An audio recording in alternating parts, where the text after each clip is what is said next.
Welcome to the Theater of Others podcast. My name is Adam Marple, and I'm the co-artistic director of the Theater of Others. With the COVID-19 pandemic forcing a shutdown and reevaluation of space and gathering, we at the Theater of Others are thinking about what stories we need and how best we can share them. We believe space is psychology, and it informs the way in which an audience interacts and reacts to what is presented to them. We create uniquely theatrical events in bespoke sensory performance spaces crafted to encourage curiosity and grant the audience permission to commune with the play. Now that space has moved online, how can we encourage interaction and action amongst an audience virtually? The Theater of Others produces plays that both welcome and challenge the audience. We are committed to international collaboration and are a laboratory that helps artists grow through intensive study of their craft. The Theater of Others creates a shared community of artists and audiences for the purpose of exploring the most profound issues of our lives and times. We believe the play watches the audience. The audience is necessary, and they are witness to what happens. And you get to be witness to us making that happen. The purpose of this podcast is to open up our process and let you in. We're peeling back the curtain, so to speak, and encouraging you to follow along, to ponder, prod, and question, to join us and criticize us if need be. Being a witness is no passive task, and it requires much from you. Are you up for the journey? On the podcast today from Melbourne, Australia, our co-artistic directors Budi Miller and myself in Cairo, Egypt. This podcast contains explicit language.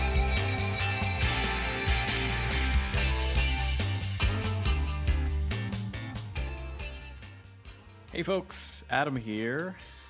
It looks like it's just going to be me today, doing a little solo episode for you. Had a little schedule with some conflicts as Budi is flying back and forth around the world from the United States to Singapore, back to Melbourne.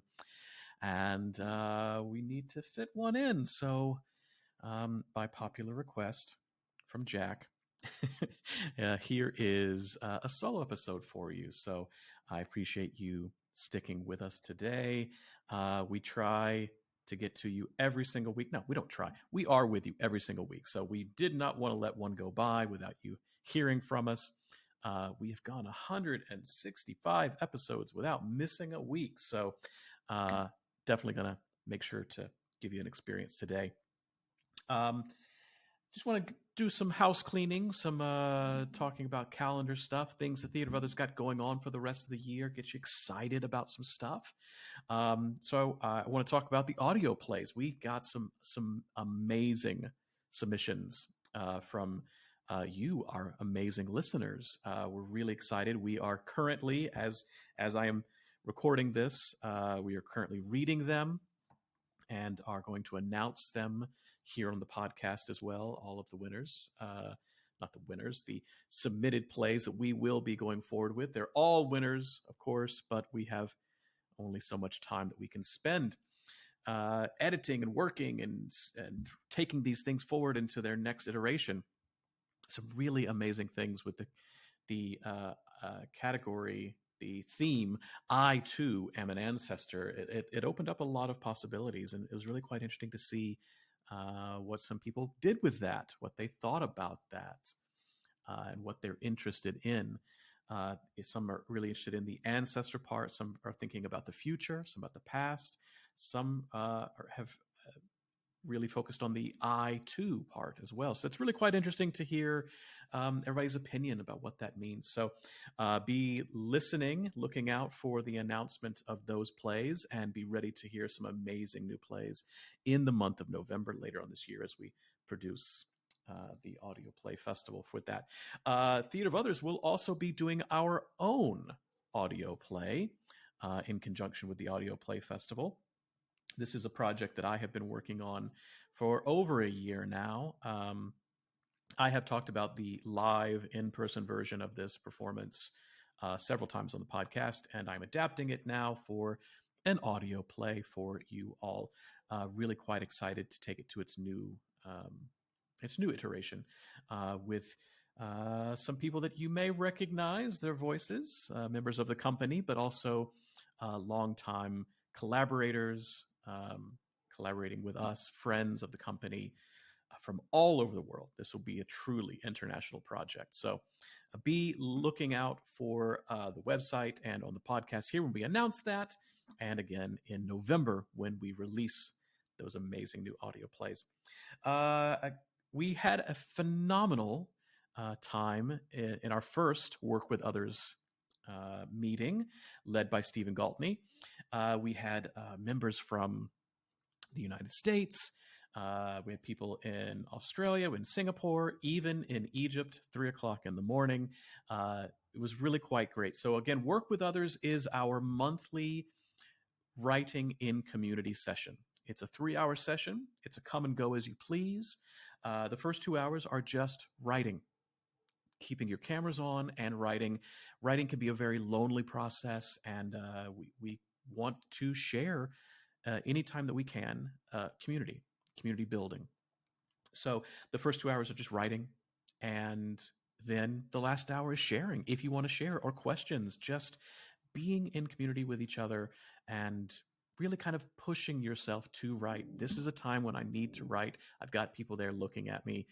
They're expecting me to be there. Do it. And so we will be having our next session in May. You can see in the show notes down below the timings for that and how to get in contact with Stephen to be invited to that. It's going to be the same general times, front-loaded for Eastern Hemisphere and Western Hemisphere, and then we will switch so that those in the Central Hemisphere, where I'm at right now, let's call it, don't have to be up at 3 o'clock in the morning. They can also join in as well. So great initiative that Stephen started with that, and we want to continue going forward with it in May. My last announcement before I jump into the episode is something that I'm really very excited about as well, something that I'm so happy that I'm going to be able to go back and be a part of this. Not just be a part of it, but leading it, part of it as well. This is our Taksu Theater Workshop that Budi and I are going to be doing in Bali, August 19th to the 29th, with the amazing Iwayan Dibia as well.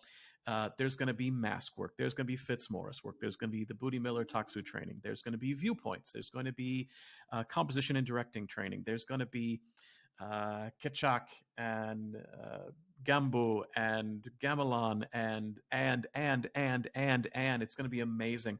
10 days living in the village, in the Balinese village, immersing yourself in your own artistry and pushing yourself forward. And we really are quite excited about this.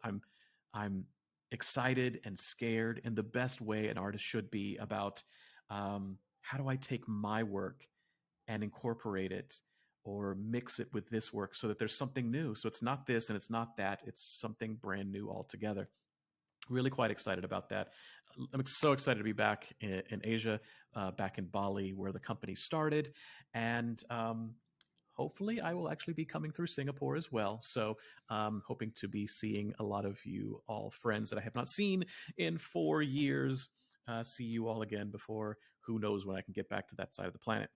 But all that information is down below in the show notes and on our website, where you can sign up, to put your deposit down, secure your place. Places are going pretty quickly. We have some slots still open. Don't wait. It's going to be gone before you know it. We only have a limited amount of space in that village in the training. So sign up now. It's an investment in yourself, as I continue to say. Okay, all the housekeeping is done. All the information that we normally would kind of get out about things when Budi and I are kind of talking amongst ourselves, sharing what's happened in our week and what's going forward. So this is a solo episode. This is just me kind of flying solo here. And I had planned on a couple more solo episodes this year.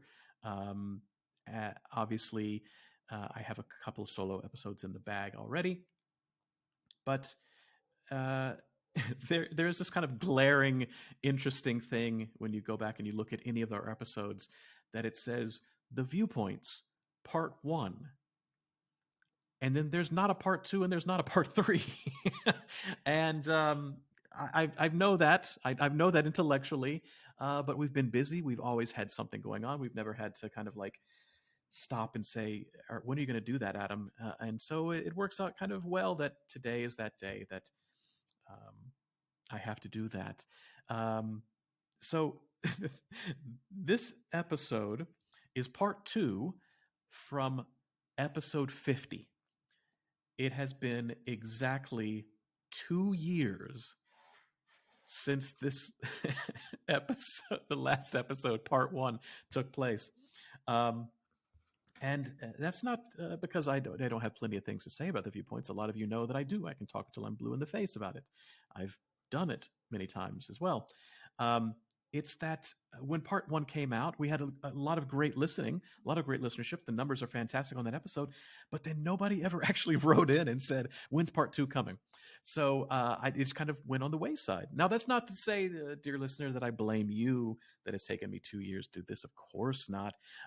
But this is to say, if you do have questions or concerns or you want more, we need to hear. We need to hear from you if this is what you want. Because I didn't hear part 2 was a necessity, that there was not a dying need for hear part 2.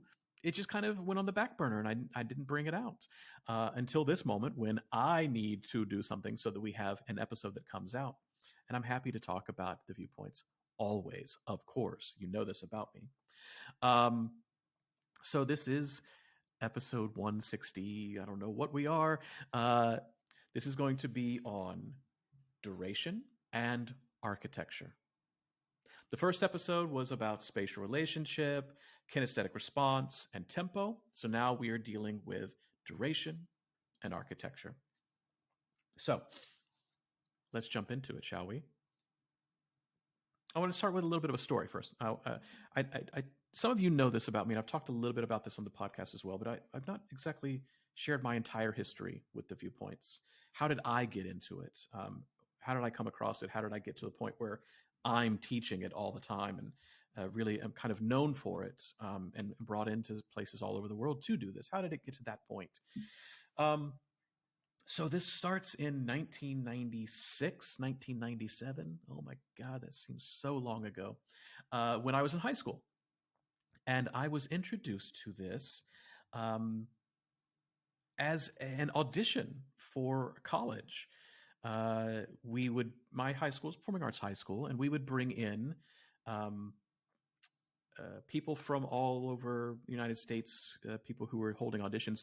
They would come to our school actually to hold auditions. I'm not bragging about my high school, but it was a really good. It still is a very good high school that sends people out all over the United States, working on Broadway, working in film, things like that. So universities would come down and would work with us. They would do a workshop, and then they would hold auditions, and some amazing people have gone off to those universities because of that kind of friendship and kinship between the high school and the universities.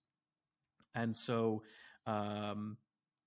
coming down from Cincinnati, Cincinnati Conservatory of Music, which has a phenomenal acting program, was a gentleman named Richard Hess. And Richard Hess was somebody that had worked with City Company and Anne Bogart before, had done the training, had collaborated with them, had worked with them, and was the director of the acting program at CCM, Cincinnati Conservatory of Music. And he'd come down to hold workshops and auditions. And in this workshop, I had come across something I had never heard of before called the Viewpoints. Now, by this point, the Viewpoints had been around in various shapes and forms for well over 20 years, from Mary Overly's beginning experiments with the 6 viewpoints, as I've talked about in the last episode, to Anne and City Company formulating it and using it and teaching it in the early 90s. So even now, 1996, 1997, somewhere around in there, this was still relatively speaking, new-ish in the American theater scene. They went around teaching workshops, and their work was known for this, but it wasn't something that was embedded inside of theater programs, college theater programs especially. So this was still relatively new, and when I saw it, I was enamored immediately. I thought this was amazing. I had no idea what was going on. I was in a very strict Stanislavski background, taught as Meisner technique. As you've heard Budi talk about Meisner technique on this podcast many times. It's not one of our favorite things, but it worked for me. And I thought this is what acting was. And then all of a sudden, this guy comes in and he gives me something completely different, something that is non-psychological, something that is tied to my body, tied to my creativity, tied to a different way of making. And I was really kind of floored. I didn't really know what to do with that information, but I jumped into it and I loved it. I didn't end up auditioning for CCM. I didn't end up going, but one of my really good friends, Samuel Strickland, who ended up becoming a company member of City Company, went to CCM, worked with Richard, and continued his training as well. Full story, Samuel Strickland now is a teacher at that high school. So it all kind of comes full circle. He's a really good friend, and I wish him well. And it was great to see him last summer. So I go to college. And of course, it's more Stanislavski. It's more grounding in, American naturalism and realism and things like that. Great, great, lovely training. Don't regret it for a moment. Love my university, Wright State University. But there wasn't this thing. I got it, I saw it, and then it was gone. And then that was it. That was really kind of it. There was no additional Viewpoints training in there until a guy named Greg Helms came onto the faculty. And Greg Helms had also trained with City Company, had also worked with Richard, and decided said he wanted to introduce Viewpoints to the program. I, at that point, was the only person that knew about Viewpoints at all. And so I was wholeheartedly hand in the air saying, yes, please, we need this. This is great. I want to learn more. So we had this class, and I got to dive deeper into it. Again, I'm still just learning, but I'm the one that has the most experience with it because I've done a workshop before. And as we get to the final year, I don't even know how this came about, but we had this remarkable opportunity to workshop a brand new musical. Now, I know you're all thinking Adam's doing musicals. I thought this is something that he doesn't like. I don't like them. I didn't like them. There's only a few that I do like, but this brand new musical was going to be directed by Tina Landau. Again, I don't know how my university got this contact, but we brought in Ricky Ian Gordon, the composer, and Tina Landau to workshop and devise this musical at my university. So Tina was in residence with us, I think, for about 6 weeks, workshopping this musical that they'd already kind of started working on before at the University of Michigan, but it didn't really take off. And to have her there for 6 weeks and really kind of getting viewpoints from, as they say, the horse's mouth, one of the creators of the Viewpoints that majority of people mostly know about, and one of the authors of the Viewpoints book, Tina Landau. And I loved every second of it. It was phenomenal. It was great. I was reminded of this because a good friend of mine, Adam Rahacek, just sent me on Instagram a video of this workshop. He says he has a VHS tape he wants to give me.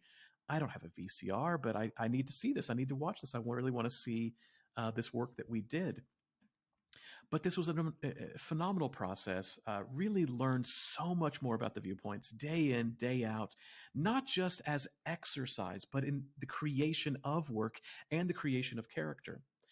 And while Tina was doing this workshop with us, this residency with us, she was also directing a show in Chicago. And where my school was in Dayton, Ohio, was only about a 3-4 hour drive. So she invited us all to come up to Chicago and to see the show. And sure, of course, I'd love to see it. One of the best shows I've ever seen in my life, William Saroyan's Time of Your Life, was phenomenal. At Steppenwolf Theater Company, one of my favorite theater companies. But in Chicago at the exact same time, and this is how the universe works, of course. At the same time, Anne Bogart and City Company were doing Bob Rauschenberg America, their very famous play with the American flag on the stage.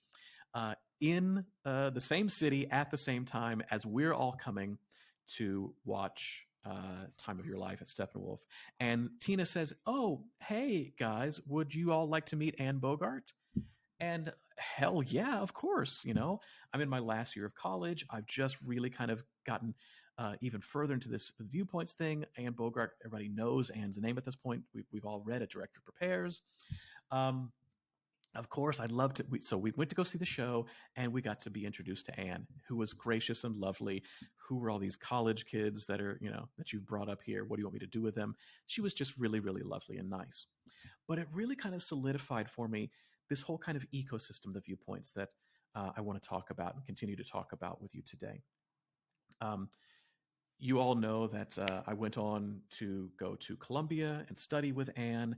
And in that time period, I then went off to La Mama Umbria in Italy. And there I worked with Mary Overley, the creator, the founder of the 6 Viewpoints. And I got to kind of go kind of in a backwards trajectory path of how to really get back to source with Viewpoints and see the differing viewpoints and points of view of how somebody who works with regional theaters and not their own company, Tina Landau, to somebody who has their own company and has developed this material inside of that, to somebody who had the source material that was adapted or stolen, as Anne would always say, stolen from her, and it created the other things. So I really had a great trajectory to finding my own voice with the viewpoints, where I was teaching it for almost 10 years in Singapore, where every single class was a laboratory of me discovering it with first-year actors, second-year actors, advanced actors, dancers, diploma dancers, BA dancers, even in other disciplines and programs, how the viewpoints are malleable and flexible and can become whatever you need them to be, and are a great complement to any other training that you have, which is why we're bringing it to Bali to incorporate it with the Taksu theater training. So I just want to kind of give you a trajectory of my path, how I got there, and how I have been shaped over the 30 plus years that I've been doing it now. So that's kind of where we're going to start, if you're still with me here. And we're going to start with duration. And as I do with all of my solo episodes, I'm going to ask you to do some things. This is not just a listen episode. All the listening part is done. So I've given you a history in your ears now. Now it's time for you to do. So we're going to treat this like a little mini workshop here, giving you a taste of these 3 specific viewpoints. Now, again, the viewpoints, as I said in the first part, if you haven't listened to the first part, please go back and listen to that. So I would say stop that right now. Stop what you're doing. Put this on pause. Go back and download the first episode if you haven't, part 1. Listen to that, get you in the mood, then continue with this. Not because they were going to draw from each other, but I just want you to kind of get a sense of getting involved and doing. And so the last one, part 1, we did right in the midst of the pandemic, where going out and being amongst humanity was still a little scary and a little suspect. But now we're back open. We're back out in society. We can do things. So I want you to actually go and be someplace. So go listen to part 1. When you're ready for part 2, pick up right here, and we'll continue forward. Okay, I'll just give you a little bit of time to... Yeah, you're good? You still here? You're not going to go listen to part 1? You think part 1's good? You're good? You don't need to listen to it? You sure? You sure about that? You can still stop. You sure? Okay, fine. Part 2. So what I want you to do, and I always advise you to do this outside, but you don't have to do this outside. But if you can, please put yourself outside in nature if you can, or amongst humanity is even better actually for this. So I'll give you a little bit of time to, again, pause and take yourself out to humanity and the world. Now that you're out there amongst humanity and the world, we're going to work with duration first. Now, duration, what does duration mean? So again, we talk about the viewpoints as being broken down into time and into space. The 4 viewpoints of time are tempo, duration, repetition, and kinesthetic response. The 5 viewpoints of space are space relationship, topography, shape, gesture, and architecture. So we're going to be dealing with duration, the viewpoint of time today. And what duration means is how long or how short something happens. How long or how short you do something. In the thing that you are making, in the place of being, in the place of creation, how long or how short did it take to do it, to complete it, to be in it, to start it, anything. How long, how short, right? That's duration. Really, what we're going to do first is a game of patience. My friend Brian O'Reilly has a band. Brian O'Reilly and Darren Moore, friends of the company Black Zenith. A lot of you know this name.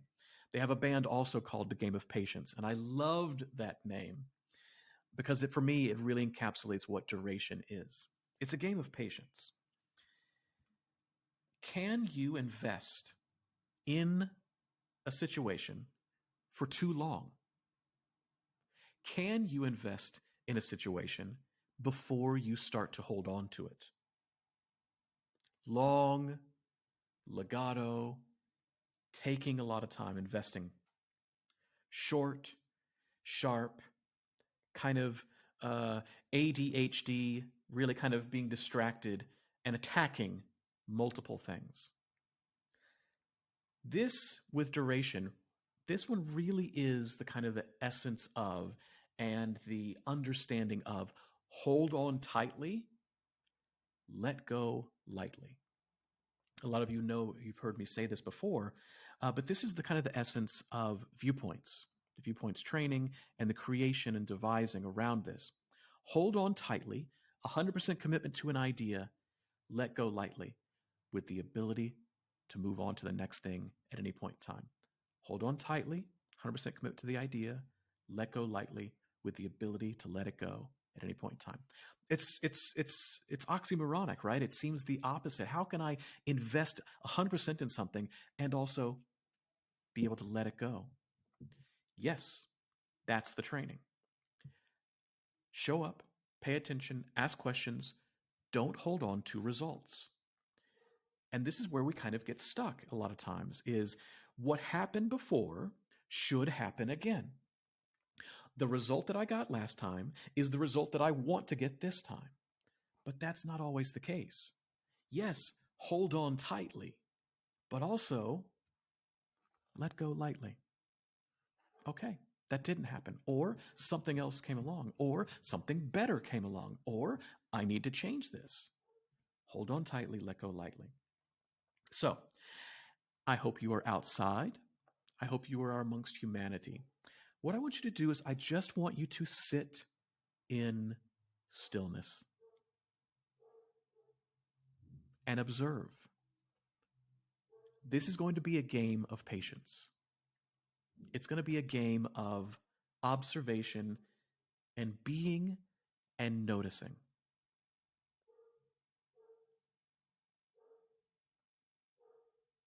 Check in with yourself. You are there. You can be and notice yourself.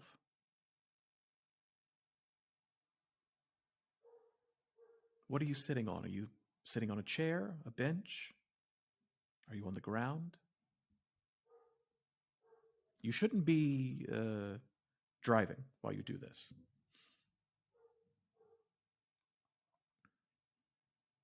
How is the air? What's the air quality like? Is there a breeze? Any smells? If you're outside, can you smell?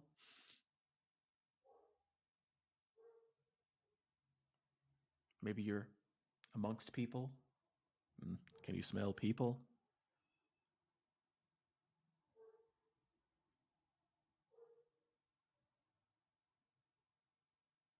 How does it feel? The air? The sun, maybe? The chair that you're sitting on? Your clothes against your skin?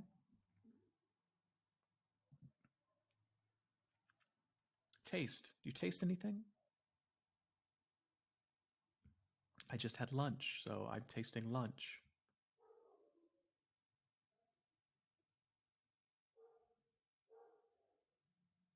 How's your breathing?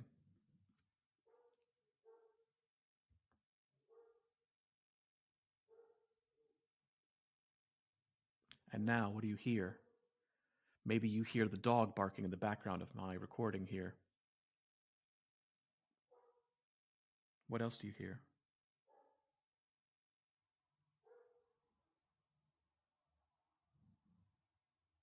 Do you hear your heartbeat? Do you hear your own breathing? People talking outside? Cars going by?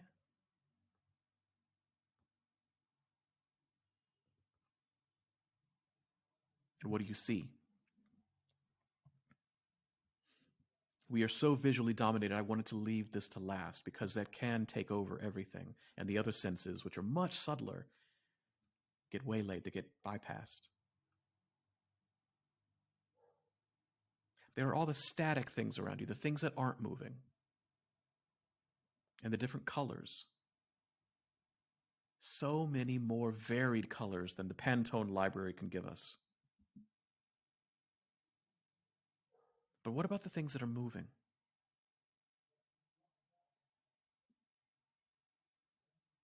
We talked about this last time in part 1 with kinesthetic response, letting our head go, letting our eyes go to where there is movement.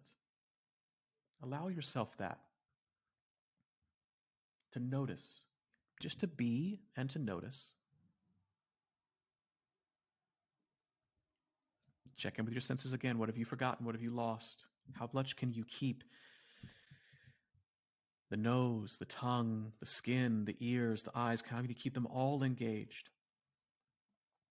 This being and noticing, it's a very important part of the viewpoints, very important part of being an artist, very important part of duration, especially. We typically don't allow ourselves to just be anymore. We have this phone with us all the time now. And where there was silence before, where there was introspection before, now there's an email, there's Instagram, there's a game, whatever it takes to distract, to take us away from just being and noticing. But there are places that invite introspection. There are places in the world that are like this, places where you can't get a Wi-Fi signal, places where you can't get your 5G signal. And so all you can do is just be and notice. And then the whole weight of the world comes in and the dread of everything else and all that is there. But what if, as we've done now, you just check in with yourself? Check in with your breathing. Check in with what's going on in the world and just be in presence. For me, those places used to be airports. You know, we had to get there 2-3 hours ahead of the flight and just kind of sit there. Sometimes there's a CNN playing, but there's really nothing to do. Maybe you read, but you're also a little bit nervous. Am I at the right gate? There's this, there's all that. All of that kind of leads one to kind of think about the choices that they've made. It's a very introspective place. There's also a place, subway tunnels are like this. The 96th Street station on the one line in New York City was a very reflective place for me because I lived uptown in Manhattan and I was always be coming from like 14th Street and I would have to transfer at that station and it was late at night. So I don't know if it's going to be 18 minutes before the train comes. All I could do was just kind of sit there and reflect on my day, be in presence and notice things.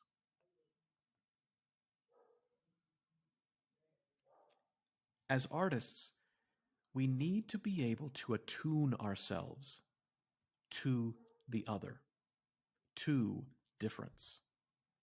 Because if we just keep doing the same old, then all we're going to get is the same old, same old. If we keep doing our work the exact same way, then our work is just going to be the exact same work. And you can say, well, yeah, but Adam, my work is great. I really enjoy my work. Fantastic. Wonderful. But what else could your work be if you just tweaked it, played with it, put attention to it? It doesn't mean that your work has to be radically different. It could be more.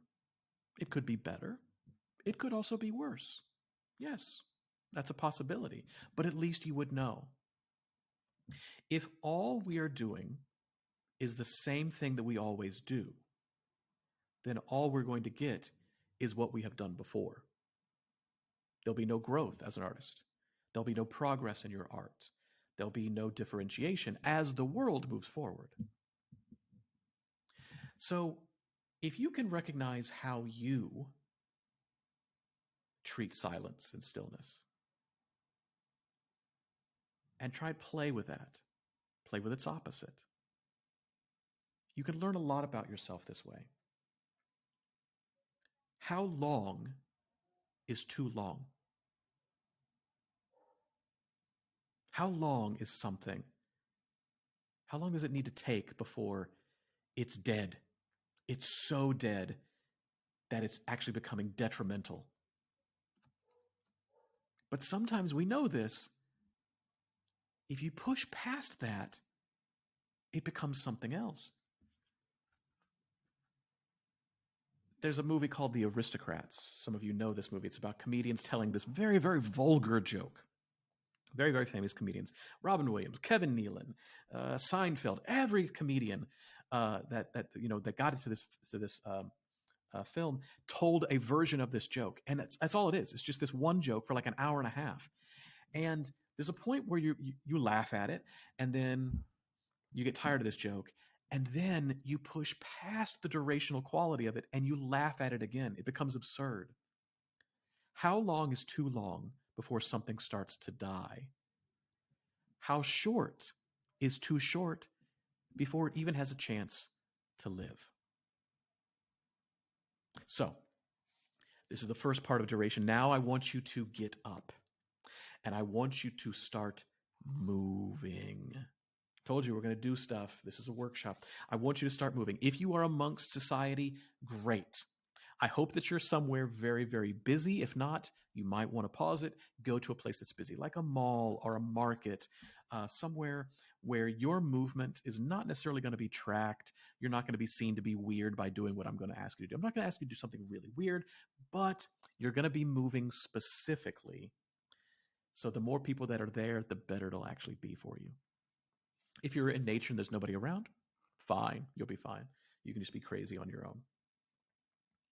What I'm going to ask you to start doing is I'm going to ask you to start moving through the space with no particular agenda.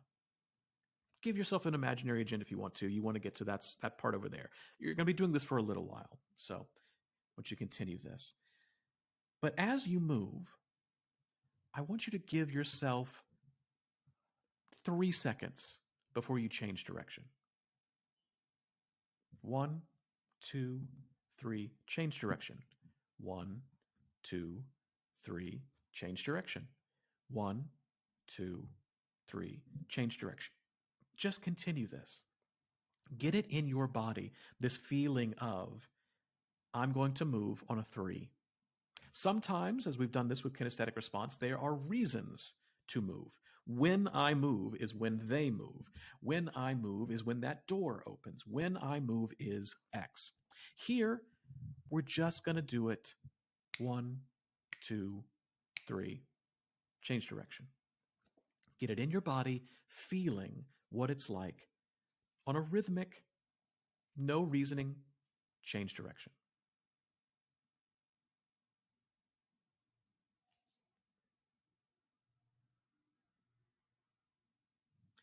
Now that we've set a kind of a baseline, from here, you can go very long, or what I'm going to actually have you do, change direction often. Change often, change before you're ready. Like I said, the more people that are here, the less you're going to look like a fool.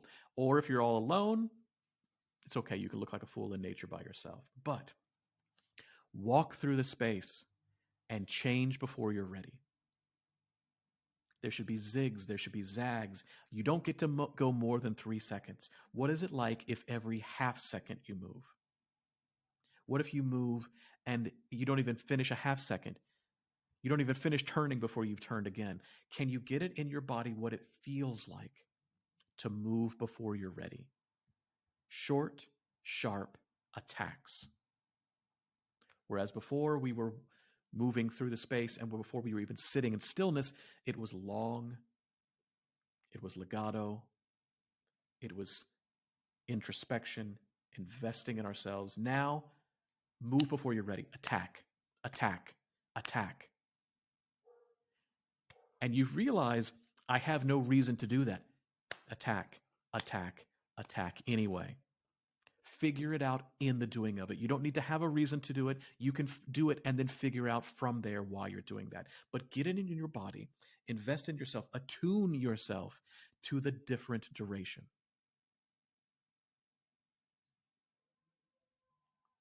Continue this. Play with durational quality. If you're at 1 second, go to half second. If you're at half second, go to a quarter second. Find all the variations in between there.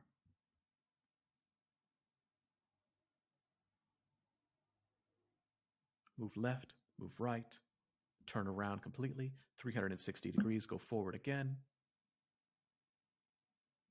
Attune yourself to the different durations.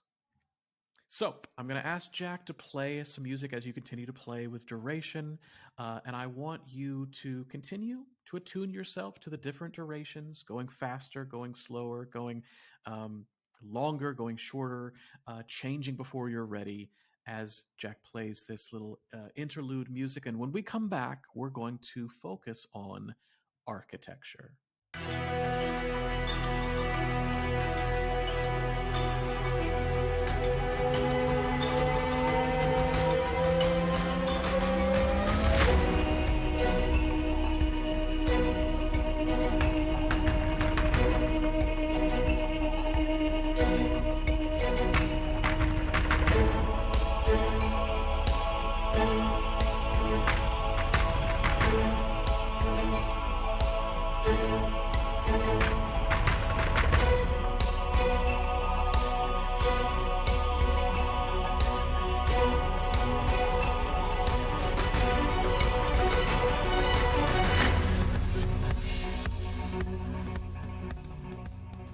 We're back. Thank you, Jack, for that lovely interlude music. But I am going to ask you, Jack, to continue to play some stuff for us now, because we're going to play with architecture. So I've asked you to be outside. I'm hoping you're still outside. I've asked you to be amongst people. I'm hoping you're still among people if you're there. I want you to focus on architecture. And what is architecture? Well, it's all the stuff around us. It is shape. It is color. It is texture. It is weight. It is shadow and light. It is materiality. It is any of the things that are around us that we take for granted, because 99% of design is invisible. And we're going to start to pay attention to it more and look at the world around us as if it were sheet music, as if it were an instruction manual of how the world operates. So, kind of with child's eyes, I want you to start looking around at the world as if you've never seen that thing that we take for granted every single day. Buildings, shapes of buildings, spaces in between buildings. What is that material that it is made of? Why that color? Dirty or clean? How much does that weigh? What would it feel like? What would it feel like against my cheek versus what would it feel like against my hand? How would there be differences? Sharp versus rough. Cold versus hot. All of that encompasses architecture. With child's eyes, with our senses already open and aware and ready to be experienced, start looking around the world for the new.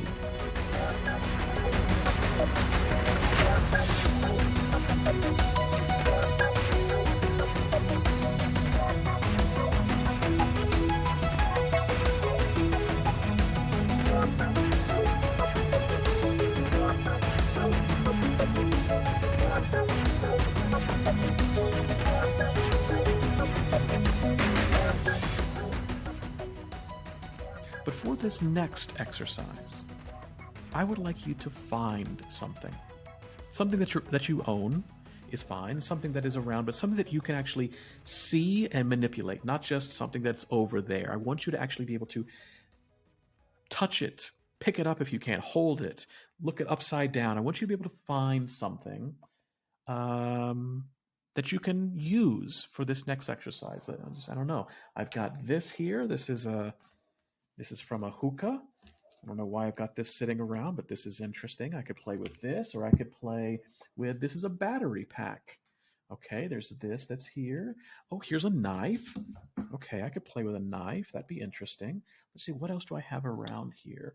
I've got a 20-sided dice. That's interesting. Whatever it is, find something that interests you, that you can pick up or that you can manipulate. I'll give you a little bit of time to find that. We're going to play with architecture of stuff. We're going to learn how stuff can inform us in our choices and our way of making. And this is where I'm going to ask Jack to kind of have some music in the background, some music that will help kind of focus our attention. A little introspective, but not navel-gazing introspection, but really kind of get our juices flowing to kind of delve in and become really kind of esoteric in our thinking. I'm going to take you through 4 levels of thinking about the architecture of things. And they're going to get increasingly more difficult. And I'm going to ask you to not just think about these things, but start to incorporate them in your body. So I want you to look at your object. I'll use this. Sure. No, I'll use this. This is more interesting. Look at your object. Pick it up if you can. Hold it. And look at its materiality. What is it made of?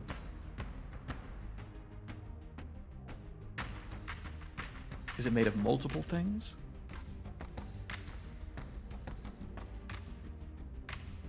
What is its color? Is it made of multiple colors?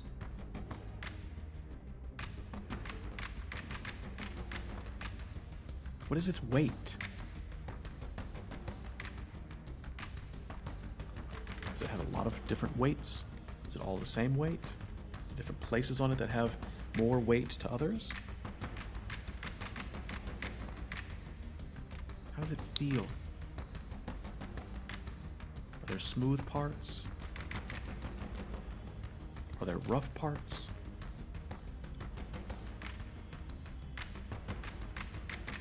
Do some places have warmth and other places have coolness to the touch?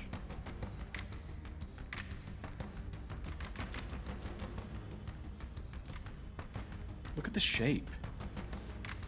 What an interesting shape. And can it also make shapes as well?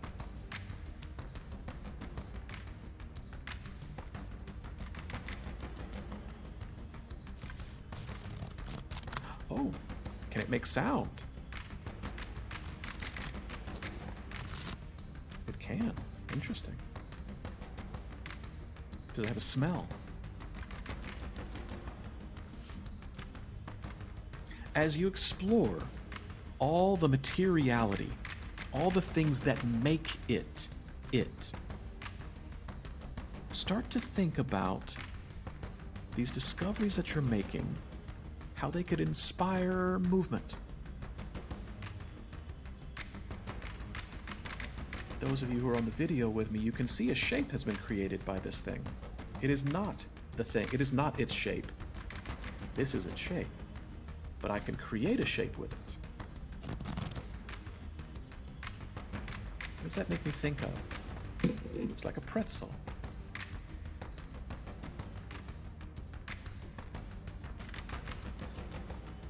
Now that you've explored its materiality, its color, its weight, its texture, its shape, its light and dark qualities, its warmth, its smell, its sounds, put the thing down and put some of that information into your body. Is it silly? Of course it is. Acting is silly. I'm pretending to be somebody else, And I'm asking you now to pretend to be this object. Yeah, play along. Why not? Why not do that? What can I learn from its shape? How can I put that into my body? There are no hard edges on this thing that I'm playing with. How do I take the hard edges out of my body? And what does it say to me about it? And as I play with it in my body, what can I learn about my body, and what kind of character does it kind of evoke in me? Or maybe the texture. Texture of my thing looks kind of like an armadillo. How do I put that armadillo-ness in my body? How do I put that color? What is that color, this kind of brown, rich color that I'm working with here? How do I incorporate that information?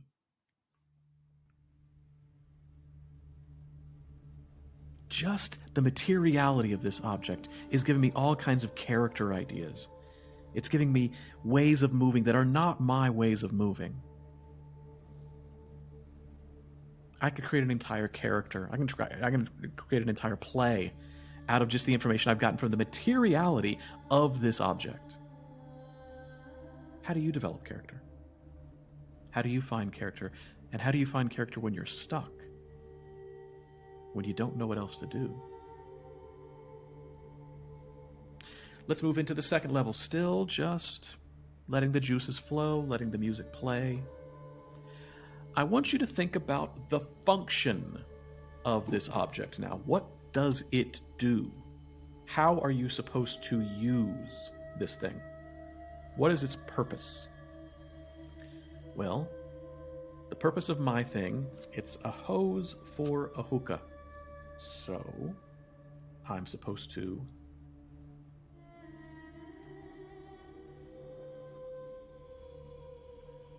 put this end in my mouth, inhale, and exhale. This end goes into the edge. Ugh, that's not been cleaned in a long time. Gross. This edge goes into the hookah, and this is where you smoke from. So what gestures does just its function give you? Something is supposed to be over there. I'm supposed to hold on to this thing. Where do you smoke a hookah? In a cafe? Outside? While watching football? What happens because of what it is? Because of its function, a lot of other information comes from it. So, how do I smoke this? How do I put this to my mouth? How do you do the thing that it does? How do you use its function? Play around with it, put it in your body. What's the wrong way? The wrong way of doing it would be putting it in my ear, putting it up my nose. What's the wrong way of doing it? Just so we can find what's another way of doing it. Why is it that every single character you have uses objects the exact same way that you use objects? I thought you were another person. I thought you were a character. So find another way of doing it, a way that's not your way.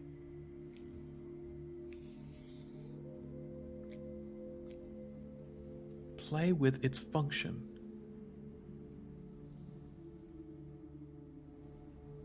How would an expert use it? How would a novice use it?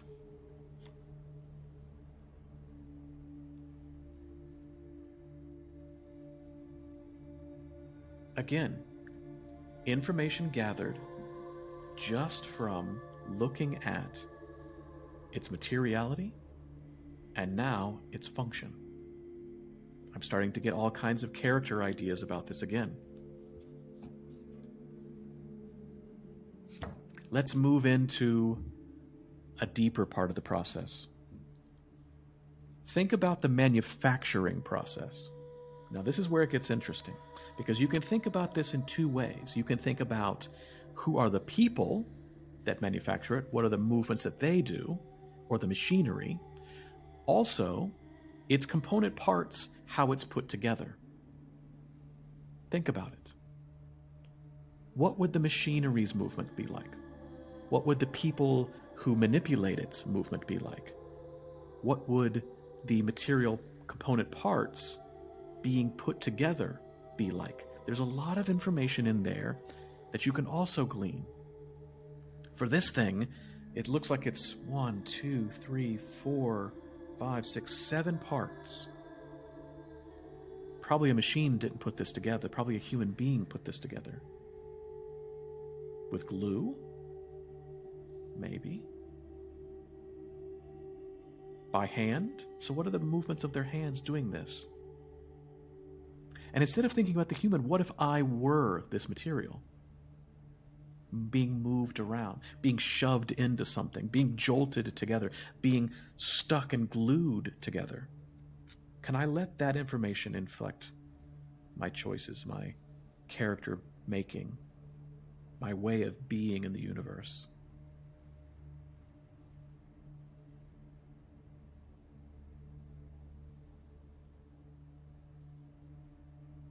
Or maybe even being shipped somewhere.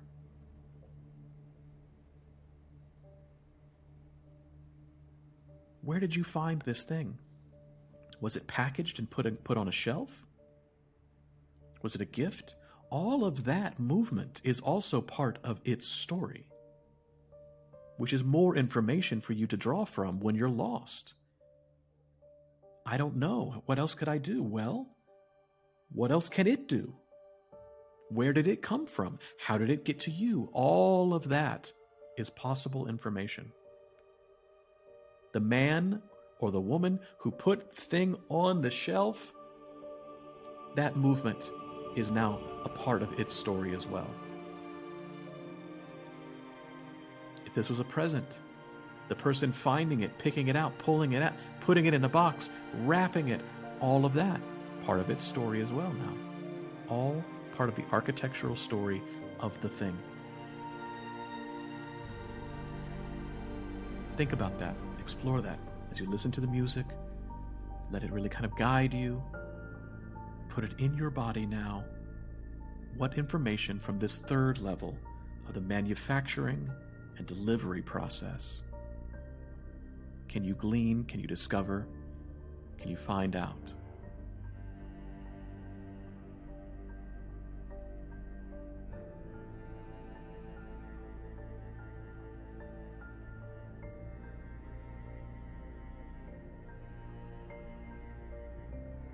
And now let's go into our last level.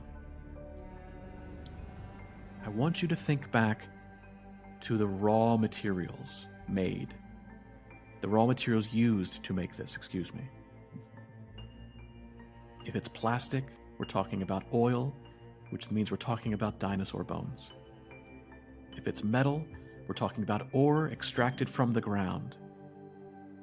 If we're talking about a fabric, is it a synthetic fabric created in a lab somewhere?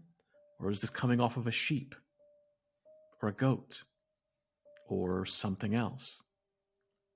Are these natural fibers, a plant, an animal? Is it leather? Is it something else? Is it wood? What is the raw material or materials used to create this? Think back to its original form and think to the information that you get from that. Do you think of the oil moving slowly? Do you think it being reprocessed into a bone, rigid, solid? That bone being in the leg of a dinosaur, moving, chasing things down, being sturdy, holding up a 2-ton animal? Or metal, solid in a rock, shiny, proud, being melted under intense heat until you're red, molten, and being beaten, going back into that manufacturing process. Wood, you're a tree, blowing in the wind, sucking up nutrients from the ground, shading somebody sitting underneath you. Wool, you're on the back of some sheep somewhere, feeling the wind blow through you, warming the sheep, moving through, hearing the constant bleating sound. Think about its original state, the material's original state. We've gone through the manufacturing process, we've gone through the functioning process, we've gone through what the material is. What was it before it became this? More information for you to draw from. More information for you to create from. More colors to add to your palette as an artist. When we're creating characters, when we're making moments, when we're playing with theater, are we only doing the things that we've always done? Same old, same old? Or are we drawing from information from other things? Can we attune ourselves to other? Can we attune ourselves to something different that we don't experience all the time? Architecture is around us constantly. You can never get away from architecture. How much of it do we just straight up ignore and not incorporate into not only our life, but our creation, our theater making as well? What if we were to look at this as a script as well? Everything, everywhere that we can see is a script that we can also play. How much more vibrant and rich and interesting our characters, our theater, our way of making and being in the world could be if we incorporated it all a little bit more, right?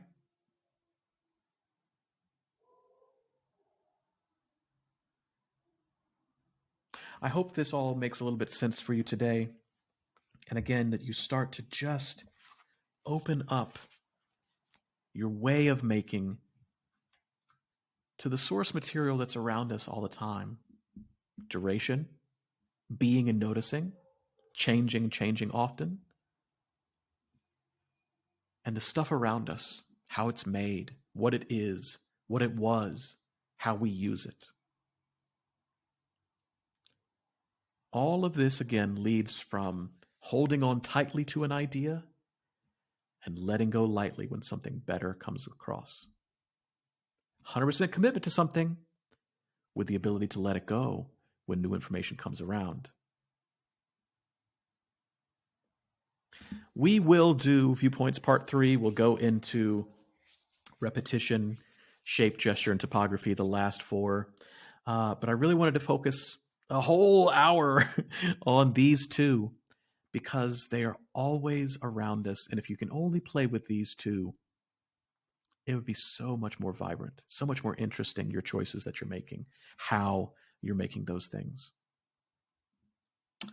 Thank you for tuning in today. Thank you for another attentive workshop here with us, Theater of Others, this Viewpoints workshop. If you are enjoying this, again, like I said before, episode 50 is the last time I did this. I didn't hear from anybody, so I didn't feel there was a need to bring part 2 out. But if you are enjoying this, it's great to hear from you. It's important to hear from you. We want to do things that are important and necessary for you. So we encourage you to go to speakpipe.com/Theater of Others. Again, speakpipe.com/Theater of Others, theater with an R-E, Theater of Others, all one word. Leave a 90-second voice message there. Let us know what you discovered today. Let us know about duration. Let us know about your discoveries with architecture. Let us know if this is really working for you and you're really, really jonesing for part 3, or I can wait another 120 episodes before I do this again. If you don't want to do a voice note, you can go to podcast@theaterbrothers.com. Leave a email there for us. I get them, love reading them, love sharing them on air when we can. We are also on Instagram, our Facebook, and you can contact us on our website as well. All great ways to get in touch with us and let us know that you're out there and that you're enjoying our work. And as Budi would say, we're on the gram, y'all. He would also say it's important that you subscribe to find out each episode that's coming up. We got some great interviews coming up. We have our second book club review coming up in a couple of weeks as well. And more information, more things. We've got a lot of stuff, really cool stuff happening this year, especially later on. We'll be announcing a production that we're going to be doing later on this year. Really excited about this. It's going to be really quite exciting. And the audio play that we're also doing. So you've got to subscribe. You got to know about these things. And if you're really liking it, give us a comment. Leave us a review. It's helpful for the algorithm so that other people like you are finding us and they can find this information and join in on these workshops, these exercises, these plans, these book clubs, these work with others, all that stuff. We want to grow this community. We love you all. We appreciate all of your support for us over the years, and we're really excited for what's going to happen in 2023. In the immortal words of Budi, bye!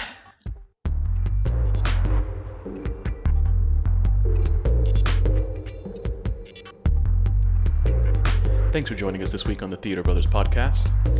Make sure to visit our website, theaterbrothers.org, where you can subscribe to the show in iTunes, Stitcher, or via RSS, so you'll never miss a show. While you're at it, if you found value in this show, we'd appreciate a rating on iTunes. Or if you'd simply tell a friend about the show, that would help us out too. A special thank you to Purple Planet for the music you've heard.